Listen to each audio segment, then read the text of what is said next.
In the beginning, when the world was fresh and new, God created a magnificent garden in a place called Eden. It was a paradise, brimming with lush trees, fragrant flowers, and sparkling rivers. In this beautiful garden, God placed the first man, Adam, formed from the dust of the earth. Adam was given dominion over all the creatures and the task of tending to the garden. He named all the animals, but amidst all the vibrant life, he felt a unique solitude. God, seeing Adam's need for a companion, caused a deep sleep to fall upon him. From Adam's rib, God fashioned Eve, the first woman. Adam awoke and was filled with joy at the sight of Eve. He recognized her as bone of his bone and flesh of his flesh, his perfect partner. They lived in innocent bliss in Eden, walking with God in the cool of the day, with no shame or fear. God had given them one command. They could eat from any tree in the garden, except for the tree of the knowledge of good and evil. He warned them that if they ate from it, they would surely die. One day, a cunning serpent approached Eve. It questioned God's command, sowing seeds of doubt in her mind.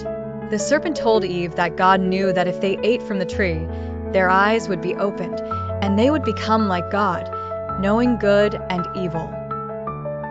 Eve looked at the forbidden fruit. It appeared good for food, pleasing to the eye, and desirable for gaining wisdom. She took a bite and then gave some to Adam, who was with her, and he also ate. Immediately, their eyes were opened, but not in the way they expected. They realized they were naked, and a sense of shame washed over them. They quickly sewed fig leaves together to cover themselves. When they heard the sound of God walking in the garden, they hid among the trees, something they had never done before. God called out, "Adam, where are you?" Adam confessed that he had hidden because he was naked and afraid. God, knowing what transpired, asked if he had eaten from the forbidden tree.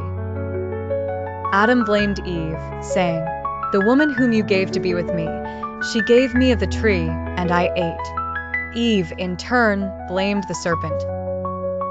Because of their disobedience, consequences followed.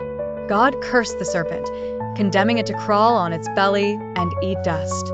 To Eve, God said her pain in childbirth would be multiplied, and her desire would be for her husband, and he would rule over her. To Adam, God declared that the ground would be cursed because of him, and he would have to toil and sweat to get food from it. Thorns and thistles would grow, and he would return to the dust from which he came. Saddened by their sin, but in his mercy, God made tunics of skin for Adam and Eve to clothe them. Then, to prevent them from eating from the tree of life and living forever in their fallen state, God sent them out of the Garden of Eden. Cherubim and a flaming sword were placed at the east of the garden to guard the way to the tree of life.